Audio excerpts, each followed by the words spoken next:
Good evening and welcome to News Channel 8. I'm Jerome Aegean, and these are some of the top stories we have for you tonight. Could island dairies be saved? We have an exclusive interview with the owner, Mr. Schuster. The young victim of a drive-by shooting needs your help. And the students at the Seventh-day Adventist School provide some holiday love for the community. These stories and more up next on News Channel 8.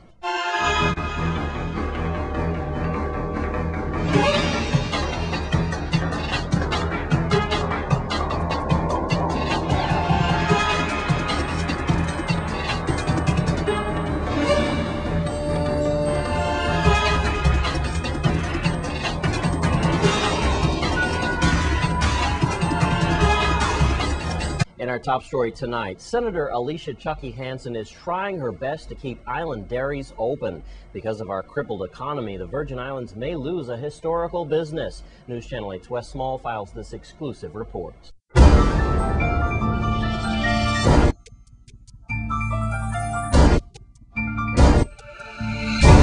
Thank you very much, Jerome, and as I'm saying on the beginning of all my stories, God bless everyone and happy Thanksgiving, that's for sure. I'm here with two giants next to me. I'm used to it. To my right is, of course, Senator Alicia Chucky Hansen, and then to the right is Mr. Schuster, Mr. David Schuster, owner and CEO of this fantastic place here, Island Dairies. And please explain to us that maybe it's possible that Island Dairies will still survive and be around, or perhaps you'll go down another avenue. Thank you, Senator. Thank you very much. It is really a sad day if we allow this major homegrown company to close down. I still have hopes alive. We are doing everything within my power to make it happen, that they can remain open. We have a high-powered meeting this evening, of which details will come about later, because as you know, when you're trying something, there are people who don't like it to happen, although they may pretend that they would like to save the company. So to avoid that, I will inform you after. Right. We just want the end result, which is to keep it open. Secondly, we haven't planned the legislative way to get it done through legislation. And of course, we have session on the 14th, so everyone will know on the 14th what that plan is. Of course, they're planning to close on the 15th, but I'm sure if they see the plans in place and the support, they'll be able to hold on a little longer and see what happens. Certainly, this is a company that has been around over 50 years. It's a homegrown company. And just the way that our government was able to assist Seabourn, also Carambola, we should assist our homegrown island dairies. Here's the cows. I haven't seen a cow in St. Croix in a long time. No, in 2006, we were forced to shut down the plants, the farms, due to the fact that economic conditions were adverse, and some of the things that were necessary to deal with those things were not forthcoming. Yes, in assistance from the government of the Virgin Islands at that time. So we, gave the cows Spanish lessons and shipped them off to Puerto Rico. Do you think that Chucky and this meeting tonight, and maybe when people wake up when they see this story, because they don't want you to leave. I don't think anyone wants Island Dairies to leave. Do you think maybe you could stay around, sir? It is obvious that the general public has some affection for our products and us. And, we are going through an effort to help in whatever way we can to see that this company continues.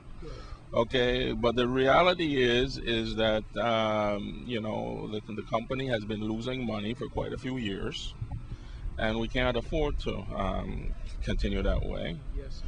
Also, it is time for a new generation to step up and to get involved.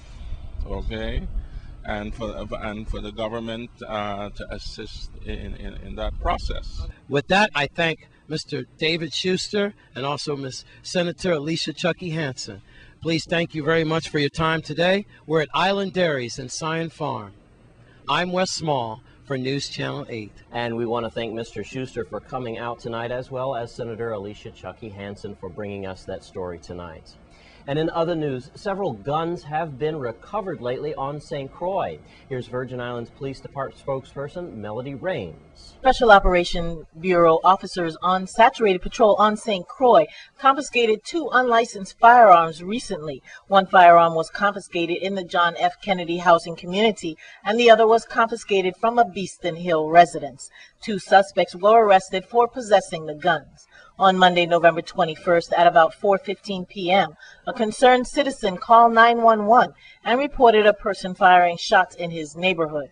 Police arrived and, based on the description given, located 18-year-old Raheem Christian and questioned him about the shots that were fired. Police found a 9mm handgun, 6 live rounds of ammunition, and 2 spent shell casings in the home. Christian was arrested and charged with unauthorized possession of an unlicensed firearm and unauthorized possession of ammunition. He was placed on a $25,000 bail.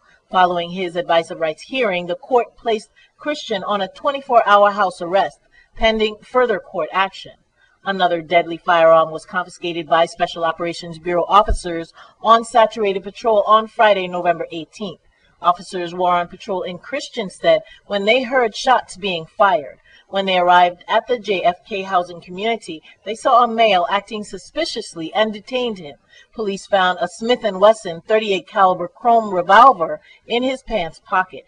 Police also recovered 6 spent shell casings. The suspect was later identified as 18-year-old Anthony Cambridge of JFK. He was arrested and charged with reckless endangerment first degree and unauthorized possession of an unlicensed firearm. He was held on a $25,000 bail and remanded to the Golden Grove Adult Correctional Facility pending further court action.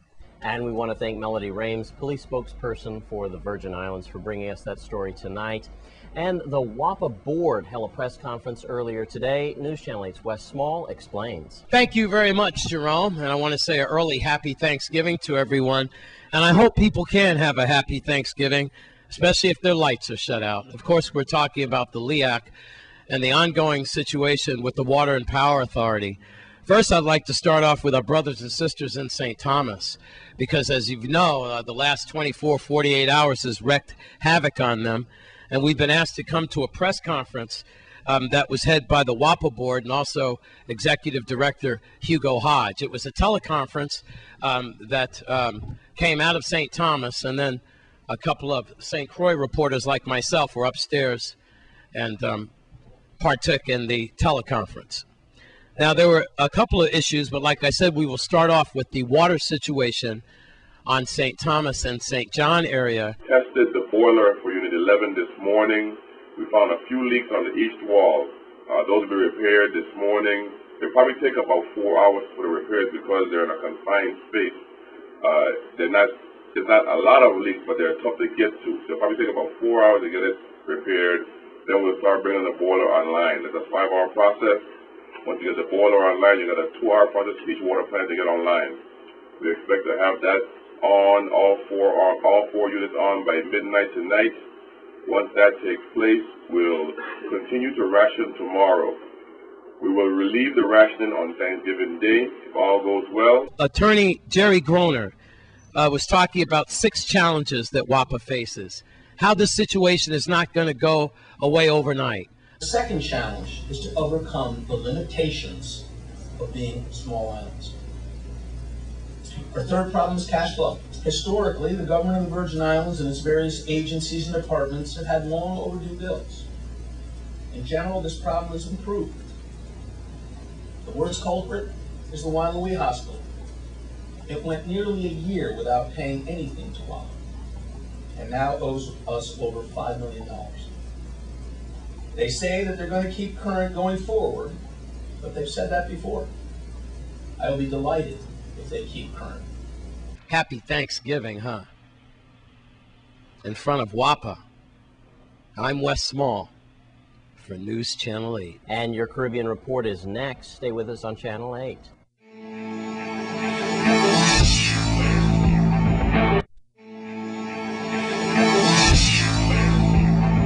And let's take a look at your Caribbean Report for tonight.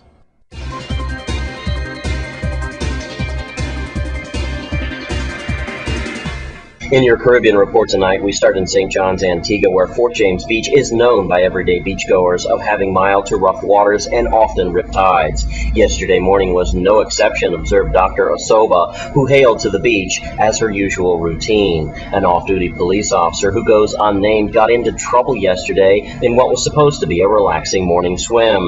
Dr. Osoba observed that he wasn't far from shore when the policeman developed a cramp and began to cry for help. Most patrons of the beach were in shock that morning as to the outcome of the event, but two well-known good swimmers took quick action and worked together to save the off-duty officer and pull him to shore. Lachlan Lake and Desmond Anthony are now being touted as local heroes for their action and smart thinking. And turning now to St. Kitts, where members of the Delta Squad recently arrested another man and slapped 3 charges on him for possession of illegal drugs. Tosh Boston of Canton Street, Newtown, was arrested and charged on Wednesday with the cultivation of cannabis, possession of cannabis, and the possession of cannabis with the intent to supply. At approximately 4:30 p.m. on Wednesday, during one of the patrols in Besitre, members of the Delta Squad apprehended Boston at Baker's Corner and took him to his home with the intention of searching for guns, ammunition, and controlled drugs. Nothing illegal was found within the home, but in his yard, officers found a growing number of cannabis plants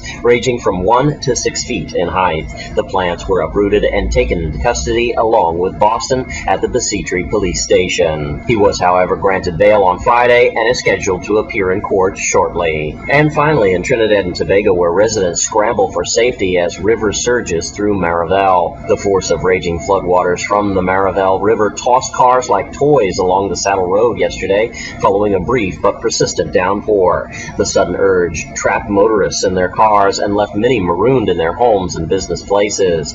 Fire service personnel rescued 12 pupils and 2 teachers from the Little Leaders preschool, taking them to safer ground at the nearby St. Clair police station. The flooding took place as work crews were busy cleaning up areas in western Trinidad which were affected by Saturday's flooding. Up to the present time last night, fire officers and employees of the Diego Martin Regional Corporation and other agencies were working feverishly along Saddle Road in a bid to get the roads cleared, but later that afternoon the Public Transport Service Corporation suspended service to Marivel and Morona Coco Road.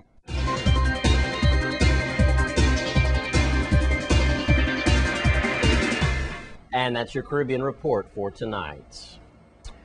Well, it was March 17th, 2003 that Xiomora was shot and paralyzed in a drive-by shooting. News Channel 8's Wes Small is feeling this one, and so will you. Thank you very much, Jerome, and may God bless you and your family, and happy Thanksgiving to all out there. I am here in the Bougainvillea apartments with a lovely, she's a little nervous. I'm going to take care of that. Xiomora, I know I butchered your name, Hernandez. Beautiful human being, and we are trying to get her to walk again. It's been a long haul, hasn't it? Yes, it has. This is a beautiful little place here, spotless, and I know you got family and friends here. How do you say your name? Xiomara Hernandez. Yeah, Xiomara. You are very beautiful. Thank you. And you used to, you went to what school back then? What school were you in? Arthur Richards. Arthur Richards. And I have some messages from the community because I told them that I was going to do this story, and you could count on them to coming to Reading Rainbow School this weekend to support your cause, young lady. This weekend at Reading Rainbow School, there's a chance for the community to step up to the plate and tell us why this could be such a success, because it's a 99% chance that she can walk again. Yes, we're hosting this event. It's called Lights for My Miracle Benefit. Right there, we're going to have different activities for kids, and it's a family-oriented activity. It's going to take place at Reading Rainbow Great Hall, and it's going to be Friday and Saturday, December 9 and 10. 9th and 10th. So we'll have a little time to pump it up for you. This won't be the last time you see me talk about this. It's at Reading Rainbow School, December 9th, 6 until December 10th, 4 until. Tell us why this benefit is going on and how we can get Xiomora out of this wheelchair. This benefit is going on because we met at church. We attended the same church, and we got interested in her case because when she told us that she was shot, I was amazed because in an island so small and seeing these violence, it was kind of shocking to see her in a wheelchair. And then she told us that she had a chance to get out from there, but she didn't have the resources. So what we did, we start calling people in Puerto Rico and different places, and we met this doctor, and he is a electroneurotherapist, and he is going to perform that kind of therapy in her body because he says she got the best chance ever to walk again. Mr. Reno, let me have a phone number, please. The phone numbers that you can contact us is 642 6239, 642 8239, and 226 5456. Those are the numbers that you can contact us. And you can also find us on Facebook. All right. Facebook is Xiomara at the Edge of a Miracle, and then you're going to see all the different ways we have for you to make this miracle possible. And there's one activity that we have out there. We need only 3,800 people to pledge with $25. And we can reach the goal of $92,000. That is what she needs to complete her treatment. With the lovely Miss Hernandez. God bless you. You got wings waiting for you, Mama. You'll be fine. You'll be walking. And you, sir, you got wings as well. Congratulations to all of you. At Bougainvillea Apartments in Frederickstead, do what you can. I'm Wes Small for News Channel 8. And best of luck on that surgery, Xiomora.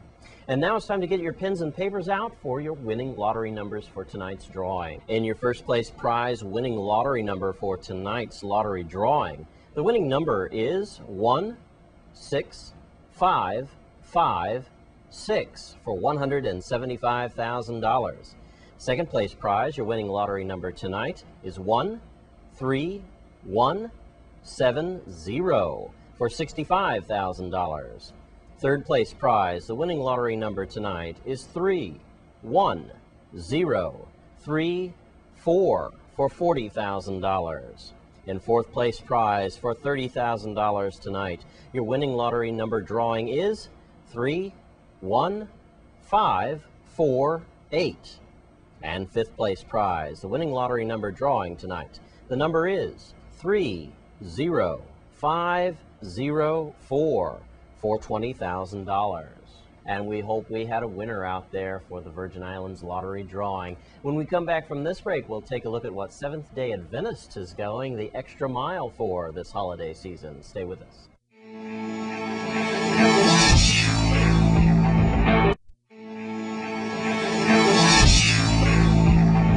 The class at the Seventh-day Adventist School is going the extra mile for the holiday season. News Channel 8's Wes Small has the story. Thanks a lot, Jerome. We're at the St. Croix Seventh-day Adventist School, which is in Estate Welcome.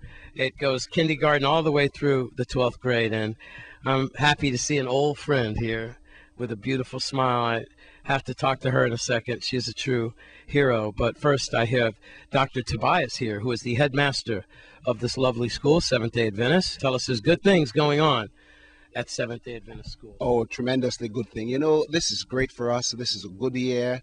Can you imagine in a year when all schools enrollment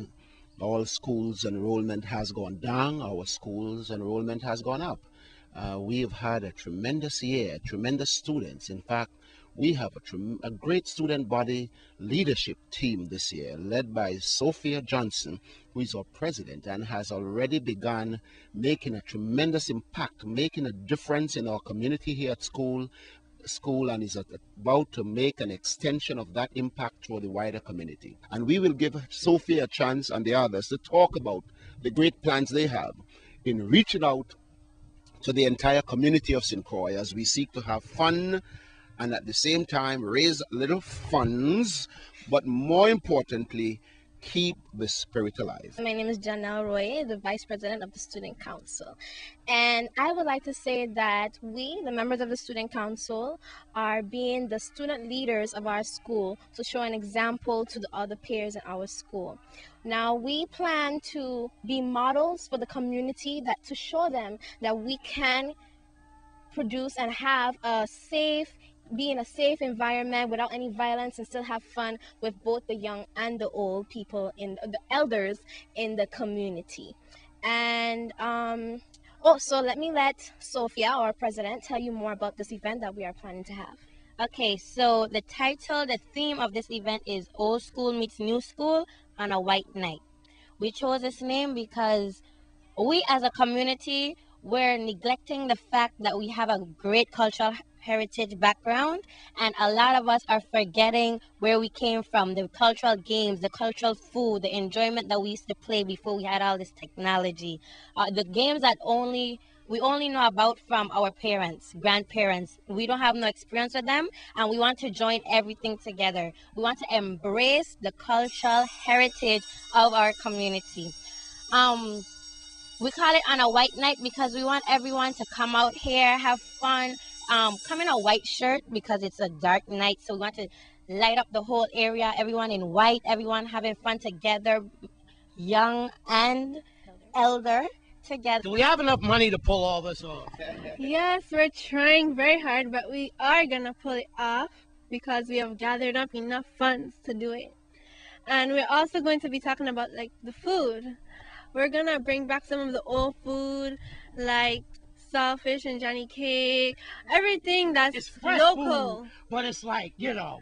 Yeah, all the food that's local that we don't really eat. And the drinks like ginger beer, lemonade, local drinks that taste so delightful that we don't have anymore. Yes, those that make you stronger that we don't drink anymore. It'll be here 7:00 p.m. this Saturday evening. This Saturday, 7 o'clock. This Saturday, 26. the 26th, this Saturday here at this school ground right here. Saturday, 7 o'clock.